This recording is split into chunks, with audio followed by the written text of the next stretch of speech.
Hello friends, मैं हूं advocate Nitish Banka. आप है मेरे YouTube channel let's speak legal में। आज मैं आपके सामने एक बहुत ही बेहतरीन वीडियो प्रस्तुत करने जा रहा हूं। आज मैं आपको ये बताने जा रहा हूं कि डाइवोर्स के कुछ नए ग्राउंड्स आए हैं जो आप ले सकते हैं। डाइवोर्स केस को ऐसे लड़ सकते हैं जिससे जो है आपके फेवर में हो सकता है डिसीजन जाए। तो ये जो नई 2 जजमेंट आई है हाई कोर्ट्स की, ये मैं आपको जो है डिस्कस करने वाला हूँ। और अगर आप डिस्क्रिप्शन बॉक्स में चेक करेंगे तो मैंने एक आर्टिकल भी लिखा हुआ है इसके ऊपर, तो वो भी आप ज़रूर चेक कीजिए। ये जजमेंट्स को डाउनलोड कीजिए और इनको यूज़ कीजिए अपने केसेस में। आपको जो है डाइवोर्स मिलने के जो आपके चांसेस हैं वो काफ़ी बढ़ जाएंगे। अब ये क्या है ग्राउंड्स, ये हम डिस्कस करेंगे। देखिए, जब भी जो है हस्बैंड डाइवोर्स केस फाइल करता है तो वो बहुत सारे ग्राउंड्स लेता है डाइवोर्स केस के लिए और अपना जो है एविडेंस एफिडेविट पेश करता है, डॉक्यूमेंट्स मांग कर आता है। और फिर भी कई बार ये होता है कि ट्रायल कोर्ट उसे जो है रिलीफ नहीं देता है, ट्रायल कोर्ट जो है डाइवोर्स नहीं देता है। कई बार ये होता है। आप में से कितने लोगों के साथ ऐसा हुआ है आप कमेंट कर सकते हैं। या अगर आपका डाइवोर्स केस चालू है तब जो है अगर ये आप ग्राउंड यूज कर सकते हैं तो ये ग्राउंड आप जरूर यूज करिए। ये जजमेंट जो मैं अभी बता रहा हूँ ये अगर आप यूज करेंगे तो हो सकता है कि कोर्ट आपको जो है नीचे से ही डाइवोर्स ग्रांट कर दे, या फिर आप अगर हायर कोर्ट में ये जजमेंट यूज करेंगे तो हो सकता है कि कोर्ट आपको हायर कोर्ट में भी जो है ये रिलीफ दे। अब ये ग्राउंड्स क्या हैं, इस पे आ जाते हैं। देखिए, जब भी डाइवोर्स फाइल होता है तो वाइफ साइड क्या करती है, वो 498A और डोमेस्टिक वायलेंस के केसेस डाल देती है। अगर आपका जब तक आपका डाइवोर्स केस खत्म हो रहा है तो 498A अगर उसके साथ आपको एक्विटल मिल जाता है तो वो ऑर्डर को जरूर इंक्लूड कीजिए, वो आपके लिए बेनिफिट होगा। आप एक एडिशनल ग्राउंड ले सकते हैं कि जनाब मेरी वाइफ ने तो 498A भी डाला था और उसमें जो है पूरा एक्विटल हो गया है, इसलिए जो है ये मेरे लिए मेंटल क्रूएल्टी है।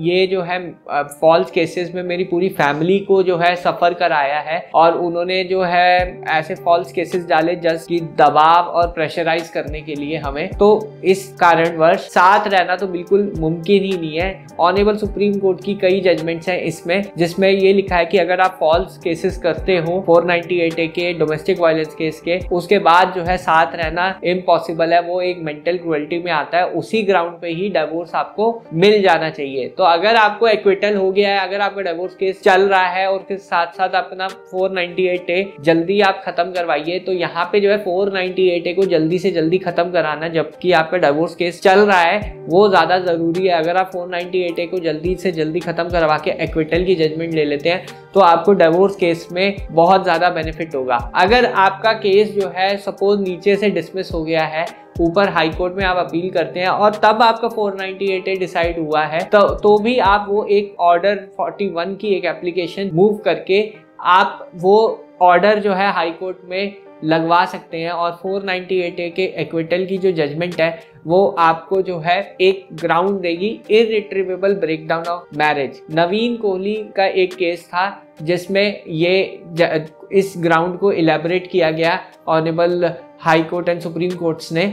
वहाँ पे जो है ये चीज़ कही कि जब भी वाइफ जो है फॉल्स 498A या डोमेस्टिक वायलेंस का केस डालती है वो इन इटसेल्फ मेंटल क्रूएल्टी होती है और वहाँ पे वाइफ की कोई इंटेंशन नहीं होती साथ रहने की और ना ही इंटेंशन होती है डाइवोर्स देने की। तो वहाँ पे जो है बिल्कुल जो है हैरेसमेंट करने के लिए वाइफ ने केसेस फाइल किए हैं, ना कि शादी को बचाने के लिए। ना ही उसने कभी हस्बैंड की कंपनी ज्वाइन की, ना ही उसने जो है कोई ऐसा स्टेप लिया जिससे हस्बैंड और वाइफ का दोबारा जो है लाइफ मैट्रिमोनियल डिस्प्यूट कंटिन्यू रहे। 10 साल तक केस चल चुके हैं और कोई पॉसिबिलिटी नहीं है आगे इन दोनों को साथ रहने की। तो यहाँ पे जो है ये ग्राउंड आपको जरूर लेना पड़ेगा, इररिट्रीवेबल ब्रेकडाउन ऑफ मैरिज, जिसमें जो है ये जजमेंट आपके काम आएगी कि वाइफ ने जब 498A केस डाला है, फॉल्स 498A केस डाला है, एक तो जजमेंट आ गई एक्विटल। और अगर वाइफ ने सिर्फ फॉल्स 498A डाल के छोड़ दिया है, कभी हस्बैंड से साथ रहने का कोई वो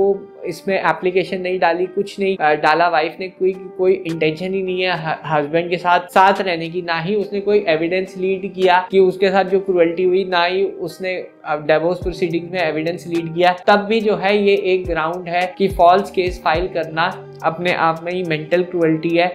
चाहे वो पेंडिंग है नीचे वाले कोर्ट में, तब भी आपको डिवोर्स मिलेगा। तो ये 2 जजमेंट्स का मैंने एनालिसिस किया है, आप आर्टिकल देख सकते हैं जजमेंट में, डिस्क्रिप्शन बॉक्स में, ये आप चेक करिए और मेरे को आप बताइए कि क्या ये जजमेंट्स आपके केस में एप्लीकेबल है या नहीं। बहरहाल वीडियो देखने के लिए बहुत बहुत धन्यवाद। अगर आपको ये वीडियो पसंद आई है तो प्लीज़ मेरे चैनल को सब्सक्राइब कीजिए, वीडियो को लाइक कीजिए। धन्यवाद, थैंक यू वेरी मच।